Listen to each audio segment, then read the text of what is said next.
느헤미야 2장인데요. 같이 느헤미야 2장을 펴서 같이 읽도록 하겠습니다. 구약성경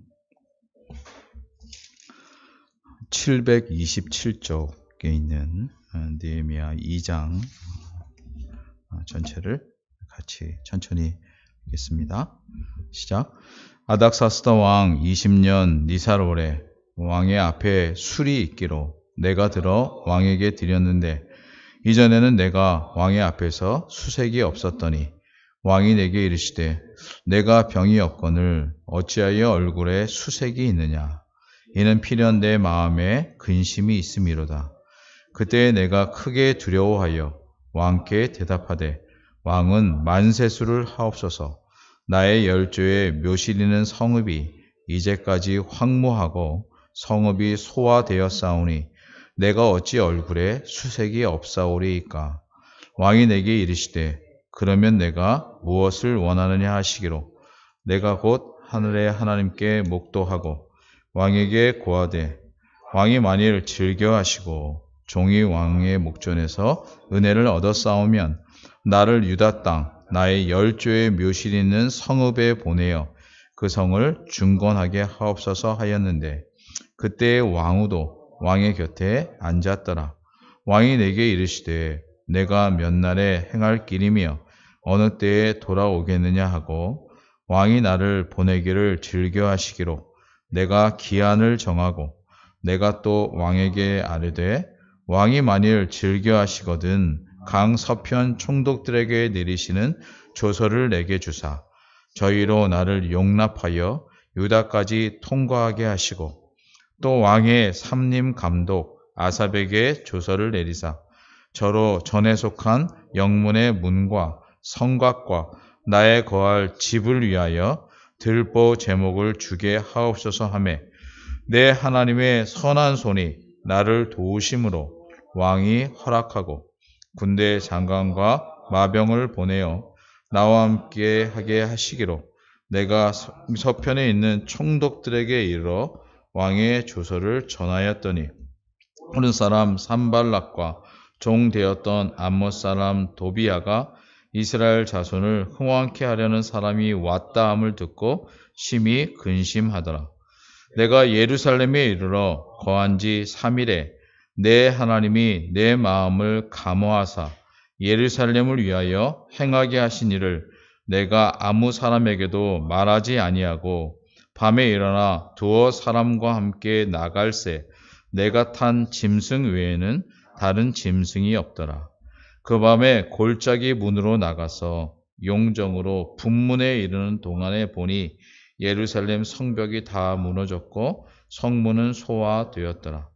앞으로 행하여 샘문과 왕의 못에 이르러는 탄 짐승이 지나갈 곳이 없는지라. 그 밤에 새벽을 쫓아 올라가서 성벽을 살펴본 후에 돌이켜 골짜기 문으로 들어와서 돌아왔으나 방백들은 내가 어디 갔었으며 무엇을 하였는지 알지 못하였고 나도 그 일을 유다 사람들에게나 제사장들에게나 귀인들에게나 방백들에게나 그 외에 일하는 자들에게 고하지 아니하다가 후에 저희에게 이르기를 우리의 당한 공경은 너희도 목도하는 바라. 예루살렘이 황무하고 성문이 소화되었으니 예루살렘을 중건하여 다시는 숫지를 받지 말자 하고 또 저희에게 선한 손이 나를 도우신 일과 왕이 내게 이른 말씀을 고하였더니 저희의 말이 건축하자 하고 모두 힘을 내어 선한 일을 하려 하매 호론 사람 산발락과 종이 되었던 암몬 사람 도비야와 아라비아 사람 게셈이 이 말을 듣고 우리를 업신여기고 비웃어 가로되 너희의 하는 일이 무엇이냐 왕을 배반코자 하느냐 하기로 내가 대답하여 가로되 하늘의 하나님이 우리로 형통케 하시리니 그의 종 우리가 일어나 건축하려니와 오직 너희는 예루살렘에서 아무 기업도 없고 권리도 없고 명록도 없다 하였느니라. 아멘. 지난 수요일에 이어 오늘 느헤미야 이제 2장을 살피는데요. 느헤미야의 저자인 이 느헤미야는 오늘 본문 1절에 나온 것처럼 왕의 술 관원이었습니다. 지난 1장 마지막 절에 나왔었죠. 그렇죠? 1장 마지막 절 내가 왕의 술 관원이 되었었느니라. 말하자면 왕의 곁에서 왕의 심기를 살필 뿐만 아니라 적절하게 이제 떡과 술, 아주 중요한 잔치를 관장하고 하는 역할이라 보통 지금 생각하면 비서실장, 뭐 조선시대 겸 도승지 뭐 이렇게 얘기하고도 합니다. 그런데 말입니다. 오늘 내용은 좀 다른 양상으로 이렇게 시작됩니다. 결론적으로는 느헤미야가 유다로 보내지는데요. 그 과정을 잠깐 보면 이렇습니다. 왕의 앞에서 술을 이렇게 배설하면서 그 느헤미야의 얼굴에 수색, 즉 슬픔빛이 있었던 거예요. 이 글씨가 좀 오늘 적죠, 그렇죠? 좀 적어서 그런데 사실은 그 공적인 임무를 다하는 사람은 자신의 감정을 드러내지 않는 게 원칙입니다.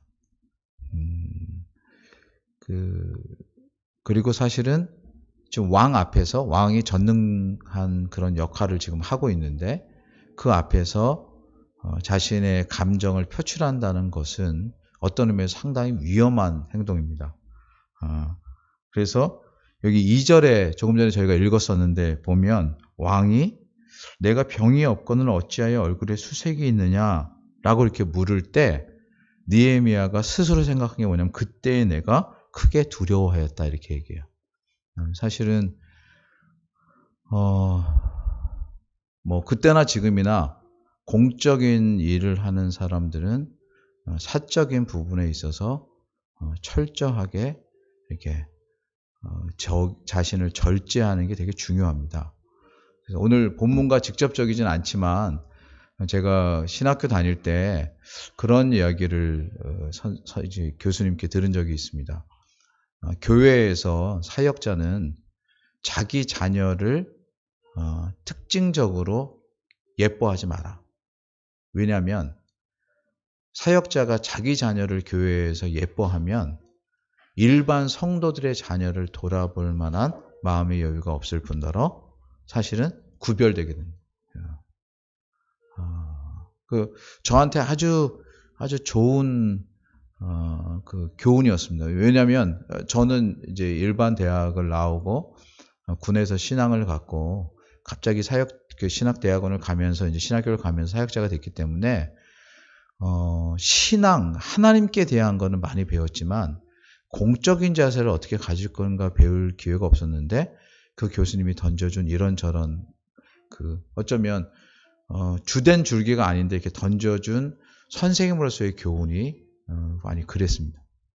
또 교회에서 역시 사역자가 마찬가지입니다. 사역자는 다른 사람들의 모본이 되는 사람입니다. 그래서 제가 저희 교회에서 늘 얘기하지만 아무도 시키지 않아요. 그런데 사역자가 먼저 인사하고 사역자가 겸손하고 사역자가 굳은 일을 하고 이런 것은요 아주 중요합니다.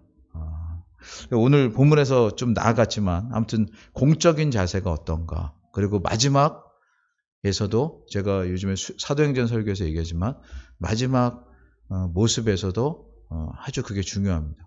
성도는 사적으로, 그 사역자들은 사적으로 성도를 대하지 않고 공적인 자세를 갖는다. 근데 요즘에는 모르겠어요. 그런 모습을 잘 가리키지 않으니까 미국적 현상으로 뭐 퇴근 시간 지나면 이렇게 그냥 들어가고 또 뭐 내가 사적인 일 있으면 중간에 나가고 이런 걸 이렇게 막 반복하는데 이것은 예전 같으면 두려워해야 될 일이고 지금도 옳은 일은 아닙니다. 그런데 여기 아무튼 수색이 있었어요. 수색이 있으면 안 돼. 얼굴에 슬픈 빛을 띠면 안 되는데 슬픈 빛을 띄었는가? 근데 이제 1절에 키워드가 있어요. 여기 보니까 내가 왕의 앞에서 수색이 없었는데, 근데 이건 이전이에요. 근데 이때 수색이 있었는지 없었는지 이렇게 그래서 여기 3절에 보니까 내가 어찌 얼굴에 수색이 없사오리까 이렇게 말을 함으로써 보완은 했지만 수색이 그 상황에 있었는지 없었는지 잘 모르겠어요. 정확하게. 이전과 그런 말을. 근데 제가 이제 왜 요 얘기를 길게 하냐면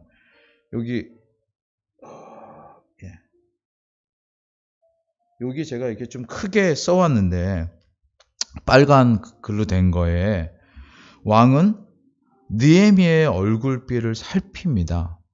근데 잘 생각해 보세요. 원래 왕은 신하들의 얼굴을 살피는 사람은 아니에요. 근데 이게 이제 느헤미야가 가지고 있는 사실은 말씀의 묘미인데 왕이 느헤미야의 얼굴을 살피어서 그의 상황을 묻습니다. 이게 이제 지난번 것과 연결이 된다. 제가 이렇게 얘기하려고 하는 것입니다. 그래서 지난번에 실제로 느헤미야가 뭘 했냐면 고국의 어려운 소식을 듣고 그가 기도했습니다. 그래서 기도했더니 왕의 술관원이 된 게 아니라 왕의 술관원으로 있었는데 기도했더니 하나님께서 전혀 생각하지 않았던 부분에 있어서 응답해 주시기를 왕으로 하여금 신하인 느헤미야의 마음을 읽게 하신 것입니다. 저는 이 부분에 있어서 하나님께서 우리의 기도의 응답을 들어주신다고 할 때 이런 은혜를 베푸시는구나. 요거는 마치 왕과 느헤미야가 입장이 바뀐 것 같습니다. 즉 세상의 왕인 아닥사스다 왕이 지금 왕으로 있지만 그는 도리어 그의 신하인 느헤미야의 마음을 읽음으로써 만왕의 왕이신 하나님의 백성인 느헤미야로 하여금 실제로 그 왕이 더 높고 그러니까 하나님이 더 높으시고 그분의 백성된 자가 세상의 왕보다 더 하나님의 은혜를 입는다. 이것을 보여주는 것입니다. 제가 왜 이 말을 이렇게 길게 하냐면 여러분 우리가 이 세상 속에 살아가면서 자칫 잘못 생각하면요. 이렇게 힘을 가져야 뭘 할 수 있다 이렇게 생각하는 경우가 많이 있습니다. 그거는 인간적으로 늘 갖는 생각이고요. 그래서 제가 그거를 자주 구분해서 얘기하기를 그게 세속적 사고가 교회의 신앙적 사고를 이렇게 엄습하고 그래서 주객이 전도되는 현상으로 나타날 때 그렇습니다. 그래서 크고 능력이 있고 뭔가 보이는 것이 훨씬 더 우월하다고 보이지만 여기 제가 표현하려고 하는 게 뭐냐면 아니다. 하나님의 백성들은 세상의 왕보다 더 능력 있고 존귀하신 하나님을 왕으로 섬긴 자이다. 요 안에서 그것을 비춰볼 수 있어요. 그래서 왕이 이제 물어요. 참 이 묻는 물음도 동일하게 그런 관점에서 해석이 할 수 있는데 왕이 물어요. 그러니까 원래 묻지 않아도 되거든요. 그 물을 필요도 없어요. 묻지 않는 게 어쩌면 더 당연해요. 근데 왕이 물어요. 4절. 그러면 내가 무엇을 원하느냐. 저는 여러분과 제가 하나님의 은혜 가운데 서 있을 때 하나님께서 우리의 필요를 아실 뿐더러 세상을 통해서 그것을 채우실 것이다. 이렇게 생각을 합니다. 제가 이제 설교는 오늘 이 부분을 지금 하지만 이렇게 묵상하면서 계속 내내 최근에 있었던 한 그냥 작은 사건인데요. 그 사건을 하나님께서 제 마음에 이렇게 두셔서 제가 잠깐 나누면 여러분 오해하지 말고 들으십시오. 어떤 분들이 지금 이 시간에 참여하고 계신지 비대면 상황이라 제가 다 알 수 없지만 저는 지난주하고 이번 주에 저희 가정에 있는 저희 자녀가 시험을 보고 있습니다. 그래서 지난주에도 봤고 이번 주 토요일에도 봅니다. 물론 그 아이가 이제 95년도에 태어났으니까 지금부터 약 25년 그 26년 가까운 세월 동안 그 아이를 이제 양육해 왔지만, 양육해 오는 동안 항상, 목사로서 제가 계속 살기 때문에, 만족할 만큼 무엇을 제공할 수는 없었습니다. 목사는 근본적으로 이 세상에 있는 직업과 같이 내가 원하는 만큼 돈을 벌어서 무엇을 하는 방식이 아니고, 실제로 교회에서 사례를 주지만 교회에서의 사례는 일반 성도들이 직장을 다니면서 버는 월급하고는 개념이 다릅니다. 그거는 일반 이렇게 사회가 여러 이야기를 하지만 개념상 다른 것이, 일반 사회는 노동력에 대한, 그리고 그가 한 일을 사회의 보편적 기준에 맞춰서 이렇게 해야 이만큼 산다라는 것을 전제하고 주는 월급입니다. 그래서 그렇게 계상이 돼 있고, 교회는 교회 형편에 따라 성도들이 목회자가 생활을 하도록 돕는 생활비거나 그것을 사례비다 이렇게 얘기합니다. 그래서 자녀를 양육하고 키우는 데 있어서 일반 직업을 가진 사람과 목회자는 항상 좀 다른 간격이 있게 마련입니다. 근데 최근에 근자에 들어서 더더욱 이제 교회가 여러 이제 형편을 갖게 되고, 또 이제 자녀들이 크고 하다 보니까, 제가 앞에서 말씀드린 것처럼 지난주와 이번 주에 시험을 앞두고 그것을 시험을 등록을 해야 될 시기가 한 달여 전에 있었습니다. 근데 그렇게 엑스트라로 들어가는 비용은 우리는 보통 생각하지 못하는 거죠. 그렇죠? 일상적으로 살아가는 생활의 하한선에 맞추고 있는데, 특별하게 시험을 치른다든가 비용이 많이 드는 것을 감당하기에는 전혀 여력이 없었던 거예요. 이제 그 얘기를 들었어요. 언제까지 등록을 해야 된다. 그러면 많은 경우 이런저런 방식이 있겠지만 제가 그에 대해서 했던 답변이 이것입니다. 그게 되는 날까지 우리가 같이 기도하자. 이제까지도 25년 동안 그렇게 살아왔지만 이번에도 역시나 제가 할 수 있었던 답변은 그때까지 기다려보자. 그런데요, 그 등록을 해야 되는 그 주일에 여러분들은 눈에 익숙하지 않으시겠지만 한 10년 전에 저희 교회를 몇 번 오셨던 분이 잠깐 방문을 하셨어요. 저희 교회. 그랬는데 사정을 듣고 나니까 그 전에 부쩍 사정이 어려워서 사실은 그때 이제 교회는 공적으로 이렇게 살피고 또 그의 자녀들을 위해서 기도하고 이런 시간들을 쭉 가져서 그 집에 이제 자녀들이 많이 컸는데 10년이 가까우는 시간 안에 그분이 형편이 조금 이렇게 나아지셨고 마음에 고마움이 일어나서 그날 오셨다는 거예요. 그리고 저는 몰랐는데 그분이 다른 의미로 저희 가정에 전화해 준 금액이 공교롭게 딱 그 시험을 볼 금액을 전달을 해 주셨어요. 저는 그걸 나중에 집에 가서 알았어요. 그래서 2번의 시험을 볼 만큼의 채움. 여기서 저는 돈을 얘기하려고 하는 것도 아니고요. 그 특정한 분이 어떻게 했다 이런 것도 아닙니다. 근데 무슨 얘기를 드리려고 하냐면 지금 제가 느헤미야를 살피면서 아까도 그런 말씀을 느헤미야가 관원이에요. 그러니까 신하예요. 그러니까 느헤미야가 왕을 살펴야 되는 게 사실은 맞는데 이 성경의 기록에서는 느헤미야는 하나님의 백성이고 그리고 아닥사스 왕이 열방의 왕이에요.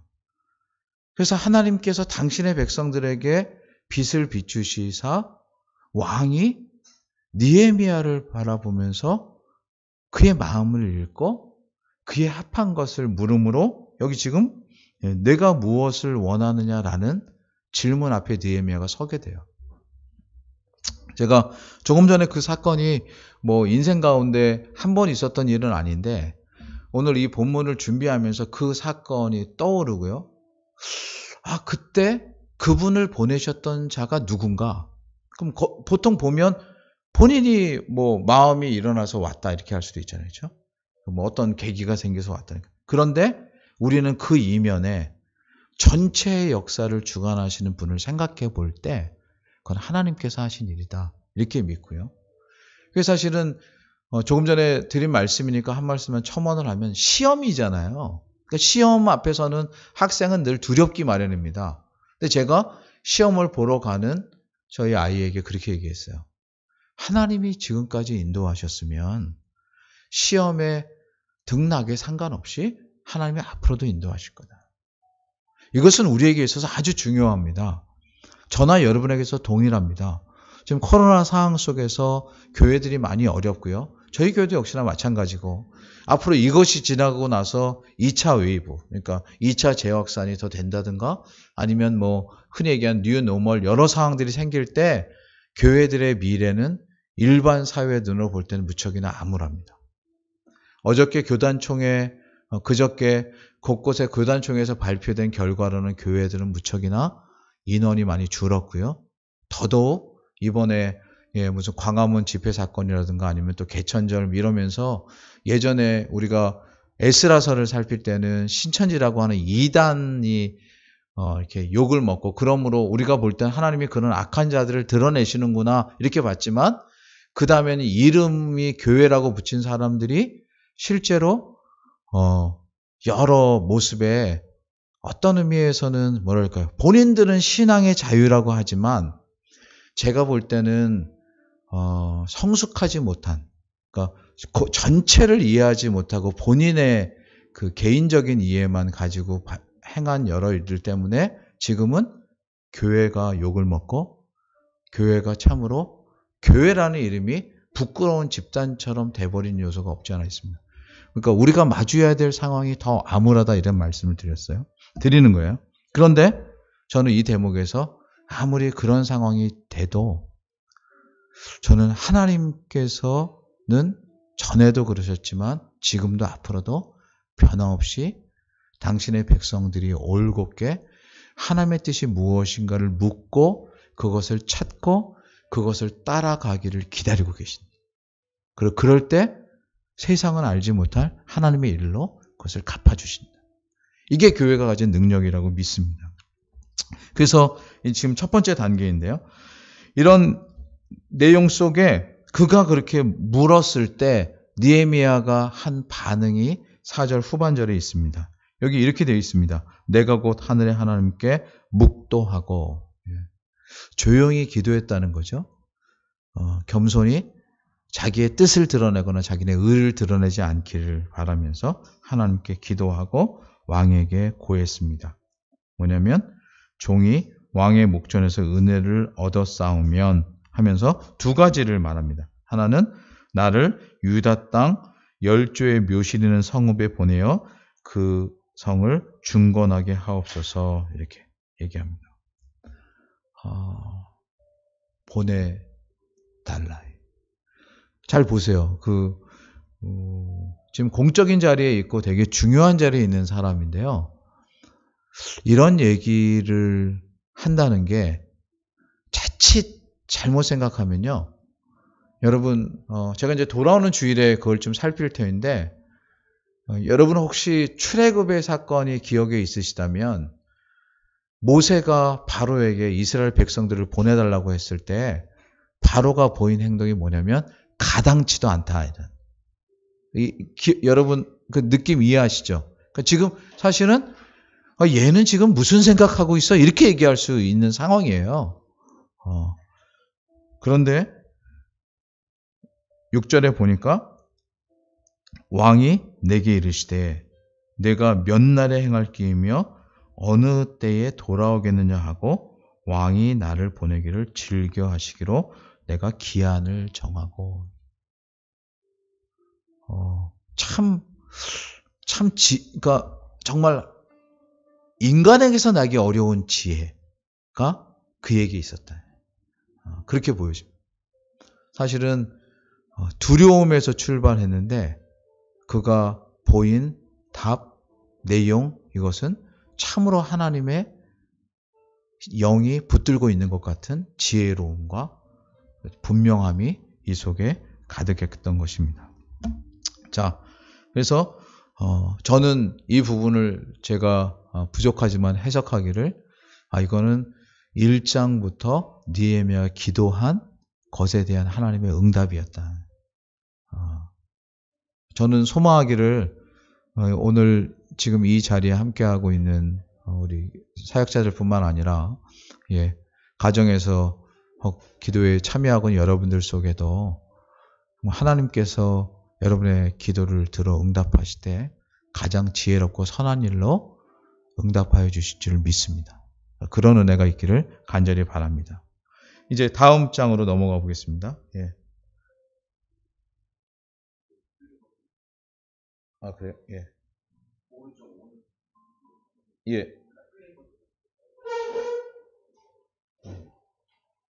죄송합니다. 이게 제 게 아니어서.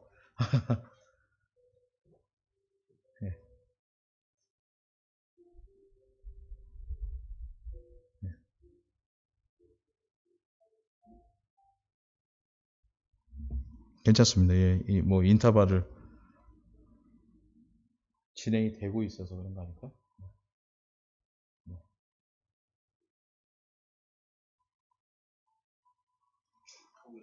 네네. 두 번째 내용은 우리 7절로 10절에 나오는 내용입니다.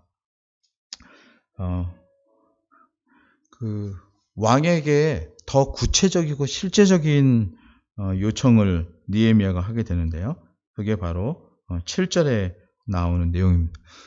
이미 예전에 에스라서를 볼 때도 에스라서에 실제로 왕이 허락했던 게 뭐냐면 지금으로 얘기하면 비자 같은 건데요. 여기 보니까 조서를 요청합니다. 그럼 7절을 한 번만 같이 읽어보겠습니다. 시작. 내가 또 왕에게 아뢰되 왕이 만일 즐겨 하시거든 강서편 총독들에게 내리시는 조서를 내게 주사 저희로 나를 용납하여 유다까지 통계하게 하시고 이렇게 합니다. 근데 그 8절도 역시나 마찬가지로 감사합니다. 아삽에게 조서를 내리사 이런 표현으로 이제 왕의 명령서인데요. 이것을 말하면서 더하기를 두 번째 기도제목인데 저로 전에 속한 영문의 문과 성곽과 나의 거할 집을 위하여 들보 제목을 주게 하옵소서 이렇게 얘기합니다. 그 두 가지 중요한 여기 느헤미야는 마치 준비하고 있듯이 필요한 요청을 쏟아 놓습니다. 첫 번째까지 유다까지 통과하는 비자를 요청하는 거고요. 조서를 통해서. 두 번째는 성문과 집을 지을 목재를 요청합니다. 우리 종종 아이들이 좋아하는 동화나 스토리들을 보면 너가 원하는 게 뭐냐 이런 거 있잖아요. 그렇죠? 여러분들은 하나님께서 여러분들에게 이런 기회를 주셔서 왕으로 하여금 너가 원하는 게 뭐냐 이렇게 물을 때 뭘 마음에 혹시 품고 계십니까? 제가 이 대목을 보면서 그런 생각. 제가 정말 오래전 얘기인데요. 오늘 스토리를 많이 들려주세요. 제가 딱 30년 전에 지금은 없어진 광화문에 정부 종합청사가 있었습니다. 중앙청이라고 하는 건물이었는데요. 그때 거기서 6월 25일이 마치 6.25 전쟁이 난 지 40주년 1950년에 6월 25일 날 6.25 전쟁이 났거든요. 그래서 6월 25일을 기념해서 1990년이니까 만 40년이잖아요. 그래서 6월 25일, 1990년 6월 25일 날 그 앞에서 국방부가 주관한 무슨 열린 음악회 같은 걸 했습니다. 그래서 제가 이제 그때 군대에 복무하고 있을 터인데 군에서 겨울쯤에 이렇게 뽑혀가지고 봄 내내 이번에 이제 그 육군 참모총장이 ROTC라고 하는 학군 출신의 분이 참모총장이 됐는데, 그 ROTC들이 훈련을 받던 학생중앙군사학교라는 게 성남에 있었어요. 그래서 성남 잠실 그 롯데월드 그 앞쪽으로 이렇게 가면 거기에 국군 체육부대도 있고 옆에 성남 군사학교도 있는데, 거기에 들어가서 매일 아침, 점심, 저녁 생계란을 3개씩 먹고, 목이 좋아져야 된다고. 그래서 아침에도 생계란 먹고, 점심에도 좋고, 저녁에도 먹고, 맨날 노래 연습만 했어요. 그래서 그 노래 연습을 한 결과로 6월 25일 날 이제 거기서 그 6.25 40주년 기념 음악회, KBS 음악회 이걸 하는 거예요.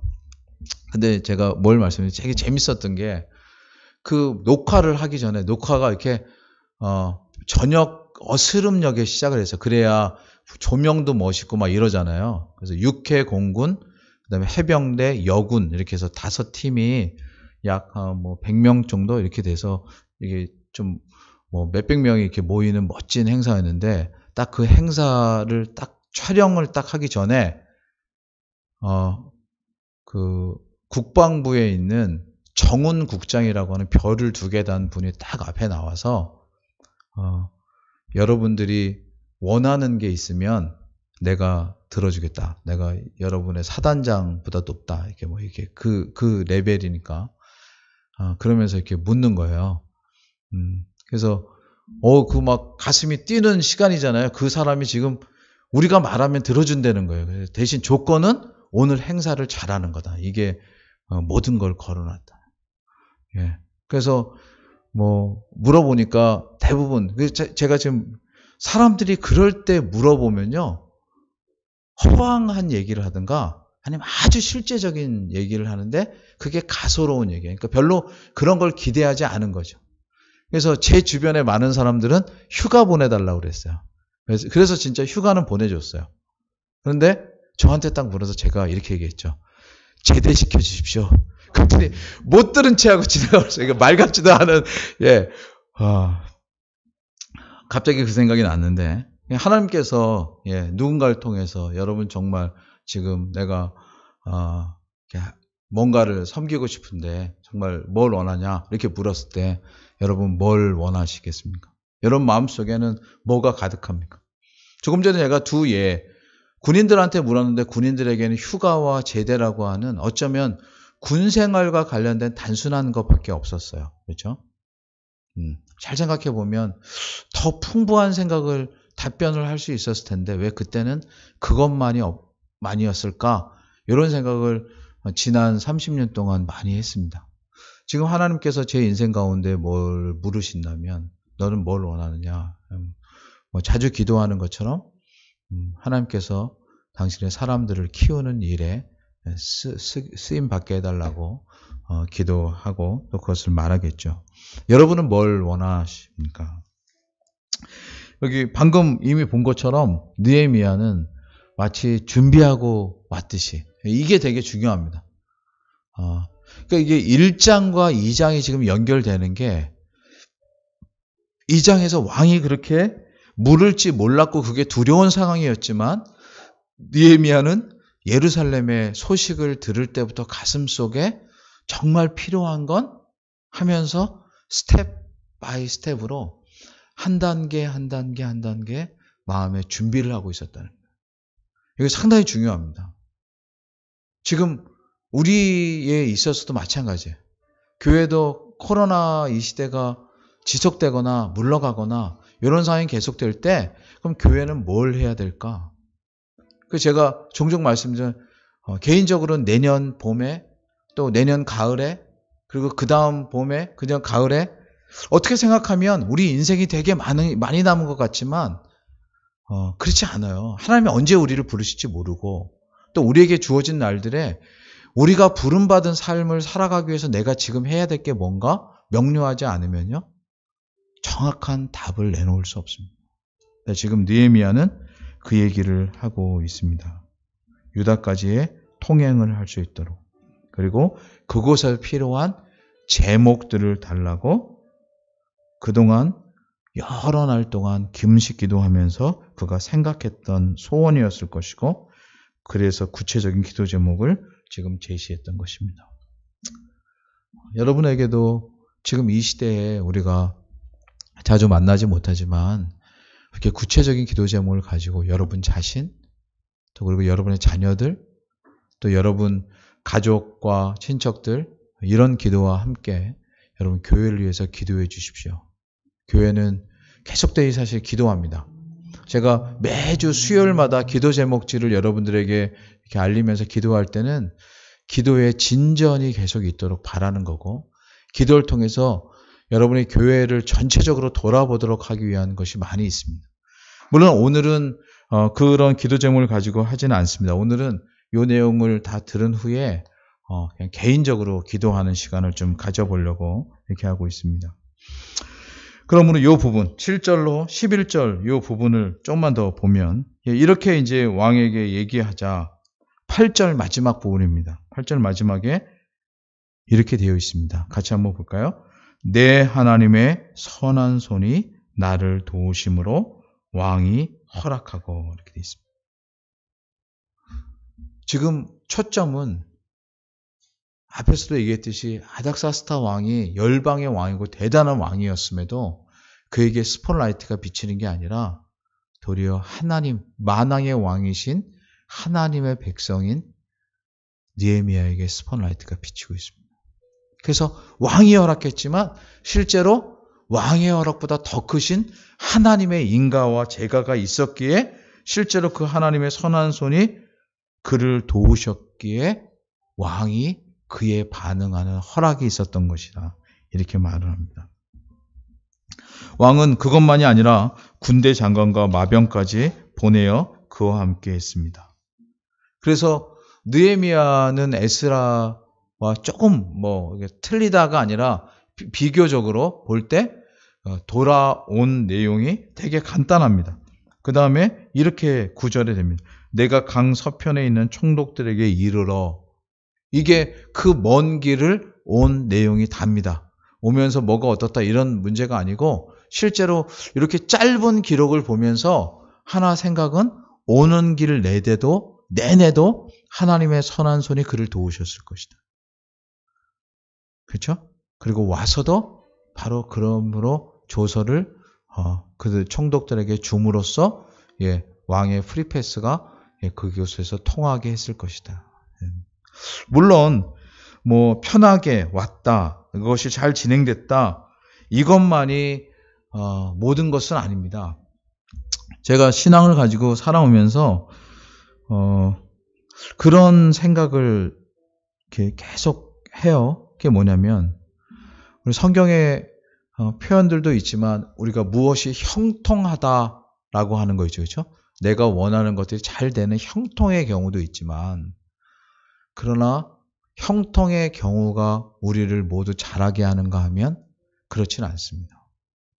우리 요셉의 예가 그런 것처럼 정말 자기는 원하지 않는데 그런 일들을 겪고 당함으로써 그 안이 내면이 꼭꼭 채워지는. 그래서 한편으로는 지금 여기에 있어서 사안으로 봤을 때 느헤미야는 아주 순탄하게 오게 되었지만 그가 그곳에 있으면서 그리고 이제 앞으로는 하나님께서 모든 사람이 공평하게 인생 속에 이렇게 그가 차곡차곡 채워진 일들을 두심으로 하나님의 일들이 같이 자라가게 하십니다.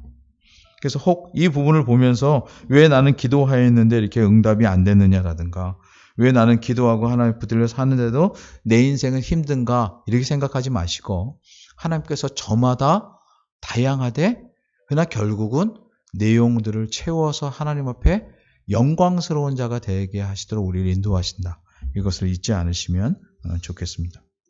이제 11절 이하에 보면 느헤미야가 이제 도착했습니다. 그런데 도착해서 예루살렘을 보니까 1장에서 이미 수상궁에 있을 때 들었던 것처럼 예루살렘은 회파되어 있었습니다. 여기 13절에 한번 보시죠. 다시 한번 볼게요. 시작.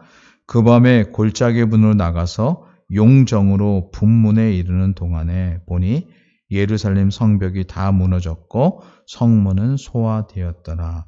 이렇게 되어 있습니다. 또 그 앞절 12절에는 이런 표현이 있어요. 밤에 일어나 두어 사람과 함께 나갈새 내가 탄 짐승 외에는 다른 짐승이 없더라. 그래서 이 12절의 내용은 그저 이렇게 뭐 조용하고 그래서 아무도 움직이는 사람이 없었다 이렇게 볼 수 있는 게 아니고요. 실제로 왕래하지 않는 그 썰렁함 이런 상황을 얘기하고요. 그게 건축의 모습으로는 성벽이 다 무너졌고 성문은 소화, 불이 타서 다 없어진 상황이에요. 이미 에스라가 왔음에도 불구하고 에스라는 성전 건축에 주력하느라 실제로 이 부분을 살피지 못했던 것 같습니다. 그래서 예루살렘 전체는 중앙에 성전이 서 있었지만 전체는 그러니까 국가의 중요 기능만 지금 가동되고 있지 나머지는 다 사실은 회복되지 못한 상태로 있었다는 거예요. 여러분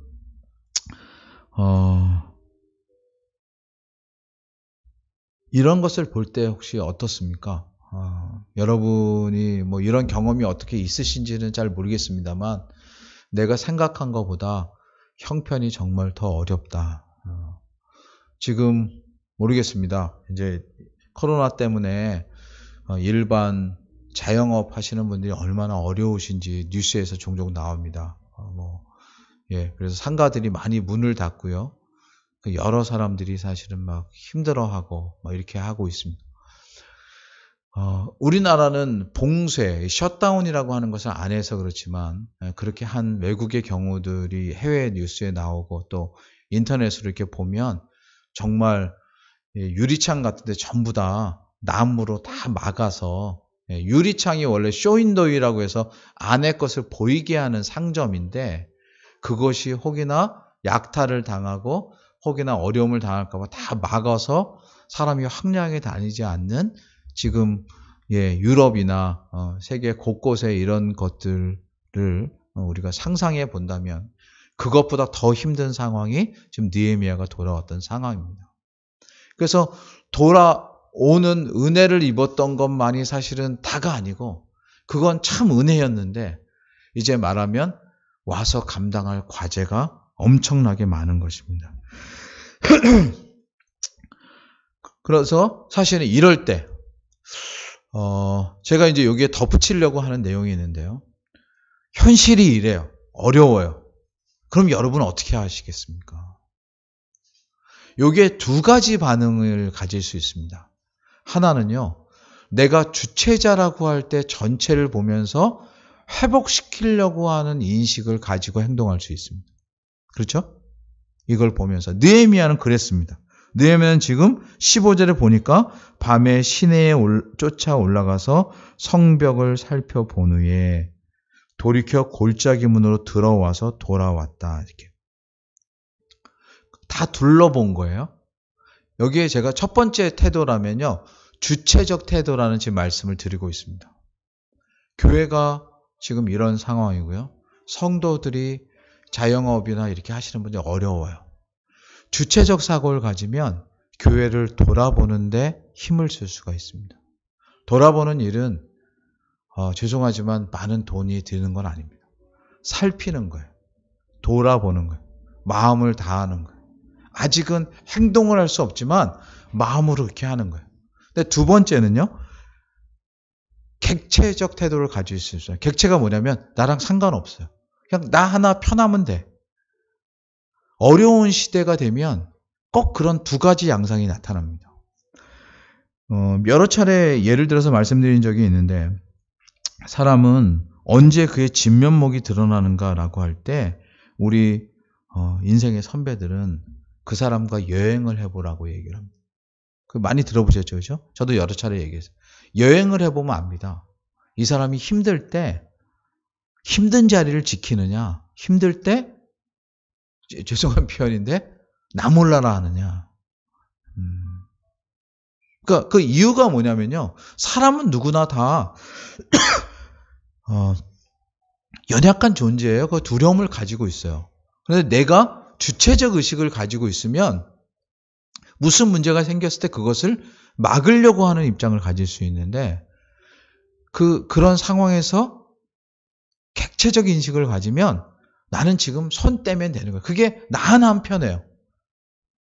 근데 그게 당장은 편하지만 이후에는 아무도 그 공동체를 책임질 사람이 없고 뿐만 아니라 우리 개개인도 아무도 지켜줄 사람이 없는 거예요.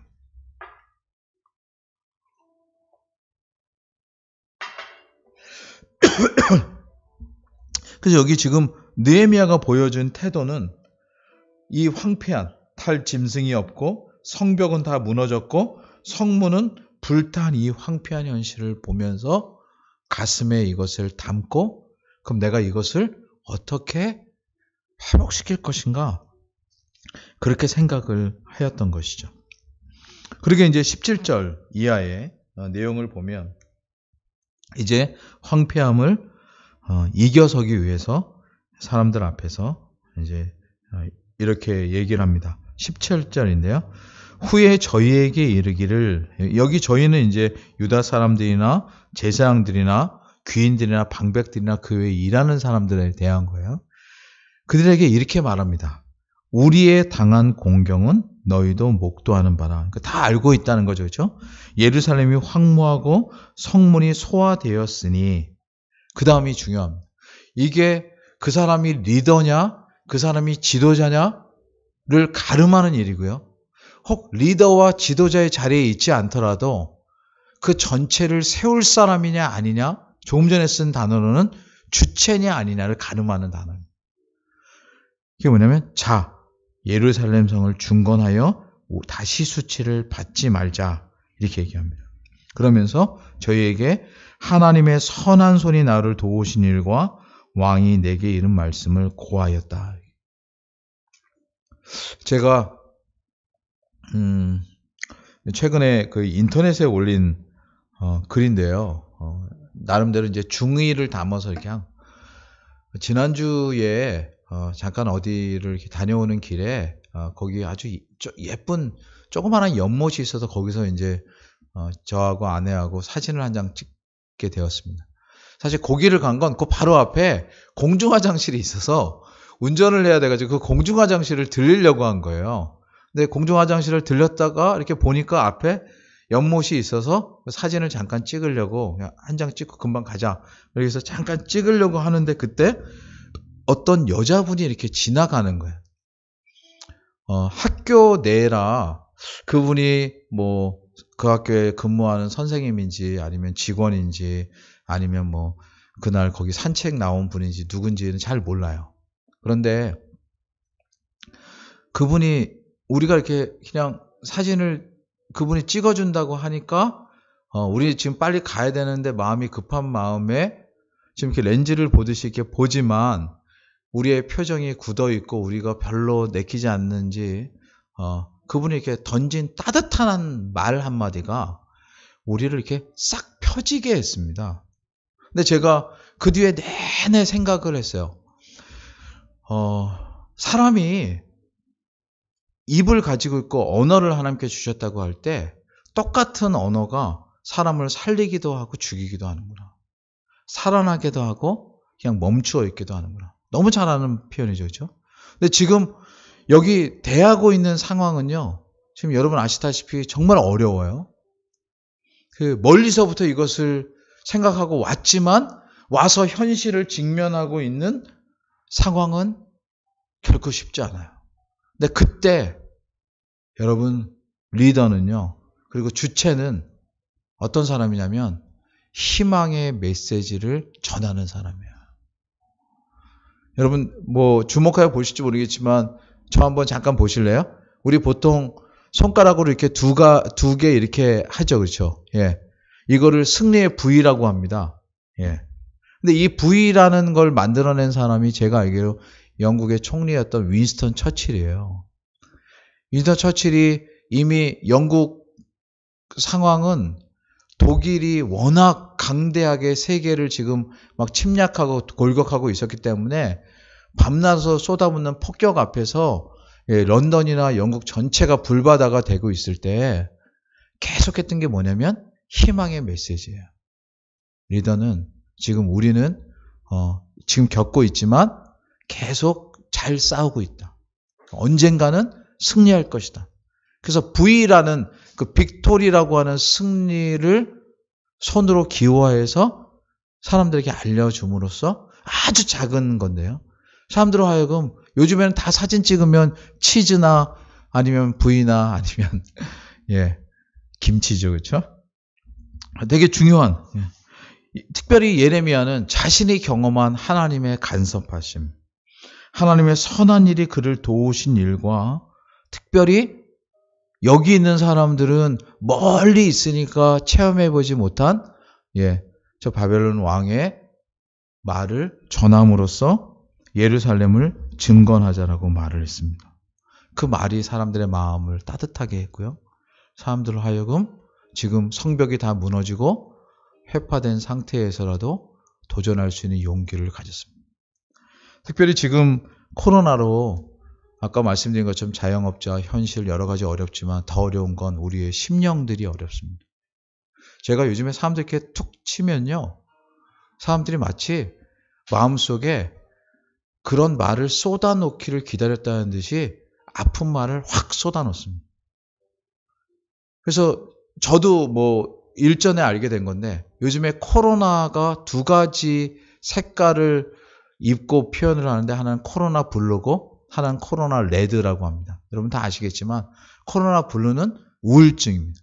코로나로 인해서 외출하지 못하는 사람들이 가진 심리적인 불안감. 또 두 번째는 코로나 레드라고 하는데요. 코로나 레드는 화병입니다. 이런 일로 잘 풀리지 않고 어렵고 자꾸 통제받고 위축되고 하니까 막 쏟아놓는. 그래서 결코 따뜻하고 남을 배려하고 생각하는 표현이 아니라 그냥 내 것을 막 쏟아놓는. 지금 그러기엔 느헤미야가 2500년에 겪었던 현실처럼 우리가 지금 겪고 있는 현실도 어렵습니다. 오늘 설교에 함께 참여하는 이 수요 기도에 참여하는 여러분들이 하나님의 백성이고 아까 제가 느헤미야를 예를 들면서 왕 앞에 선 만왕의 왕이신 하나님의 백성으로서 느헤미야가 있었다. 이 표현을 기억하신다면 여러분 동일한 자들임을 믿으시기 바랍니다. 그리고 그러면서 여러분이 지금 우리가 선 상황 속에 우리가 무엇을 펼쳐내고 우리가 무엇을 드러내고 무엇으로 격려하고 무엇을 나눌 것인가 돌아보시기 바랍니다. 이것은 사실은 돈으로 하는 게 아니에요. 지금 현실로 어떻게 할 수 있는 게 아니에요. 그런 게 없어도 돼요. 아주 자그마한 나눔이, 아주 자그마한 살핌이, 아주 자그마한 사실은 위로와 감사가 우리 모두를 살릴 수가 있습니다. 그리고 서로 힘이 나게 하고 서로를 이끌어갈 수 있습니다. 이럴 때 한 가지 이제 다음 장을 위해서 나온 마지막 부분인데요. 19절에 여기 이렇게 등장합니다. 이제 거의 마지막입니다. 호론 사람 산발락과 종이 되었던 암몬 사람 도비야와 아라비아 사람 게셈이 이 말을 듣고 우리를 업신여기고 비웃어 가로되 너희의 하는 일이 무엇이냐? 왕을 배반코자 하느냐? 이랬습니다. 언제고 이런 반대는 있습니다. 언제고 우리 마음을 상하게 하고 그런 거 있잖아요. 어떻게 저 사람은 똑같은 말을 해도 저렇게 아프게만 할까 싶은 경우도 있습니다. 그러나 여러분 그 사람들이 우리를 구원하지 않습니다. 그들이 우리의 주인이 아니고 그들이 우리 마음의 인도자가 아닙니다. 우리가 그분들을 도리어 넘어서도록 하나님이 이 땅에 보내신 사람임을 잊지 마시기 바랍니다. 그래서 그런 반대가 일어나도 결코 흔들리지 말고 제가 그 다음인데요. 이거를 제가 이렇게 썼습니다. 제목으로 현실보다 더 어려운 반대들. 여기에 꺾이는 경우들이 있습니다. 반대들 때문에 그리고 사람을 상하게 하는 것 때문에 꺾일 수 있습니다. 저도 이런 걸 겪으면서 많이 힘들었던 적이 있는데 오늘은 그 얘기를 더 드리지 않기로 하고요. 하지만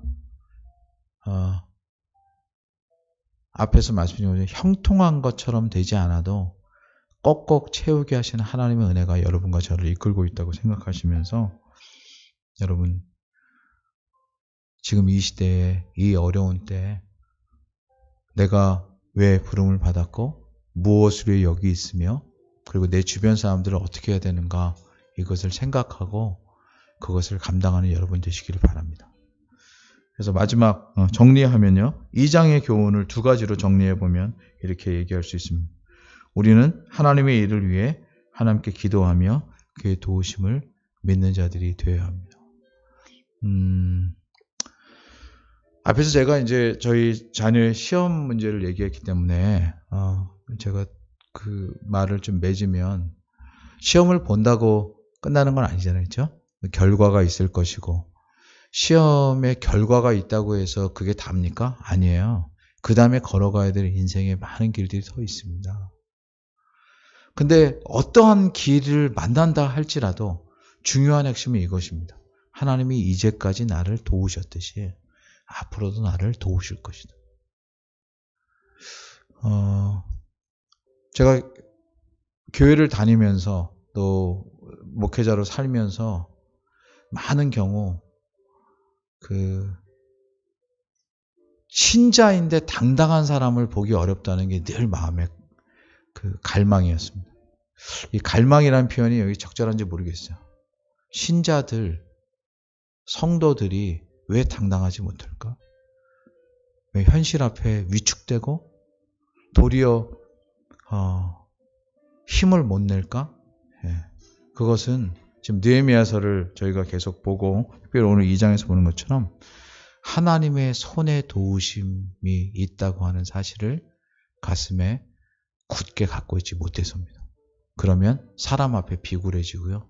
현실 앞에 주눅들게 됩니다. 우리는 결코 그런 자들이 아님을 기억하고 하나님의 일을 하도록 부름받은 자들이다. 이 확신을 잊지 마시기 바랍니다. 그러게 두 번째는 대적자를 두려워하지 말고 그들과 타협하지도 말아야 합니다.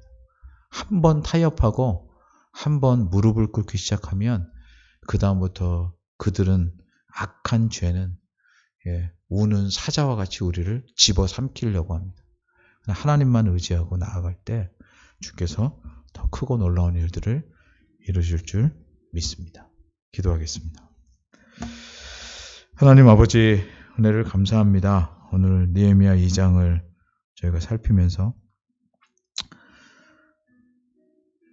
우리가 정말 왕보다 더 높은 만왕의 왕이신 하나님을 아버지로 또 우리의 주로 모신 자이며 얼마나 복된가 살피게 해주셔서 감사합니다. 하나님 이것이 우리 가슴을 가득 채우게 주옵소서. 이 세상에 살아가면서 특별히 지금 코로나 이 상황 속에 고립되고 또 하나님 위축되고 또 뿐만 아니라 무엇도 할 수 없는 양 보이지만 이럴 때 더더욱 정중동으로 주께서 우리를 나아가게 하시고 주께서 우리를 부유하게 하시고 주께서 우리를 더더욱 강건케 하시는 것을 누리는 저희들 될 수 있도록 주님 도와 주옵소서. 그럴 세상이 교회를 다시금 바라보고 교회 속에는 참다운 진리를 배우고자 나오게 될 줄 믿사오니 저희 열린 교회로 그 사명을 주님 오신 날까지 끝내 감당하는 교회 되도록 주님 도와 주시옵소서. 소망하옵고 예수님의 이름으로 기도하옵나이다. 아멘.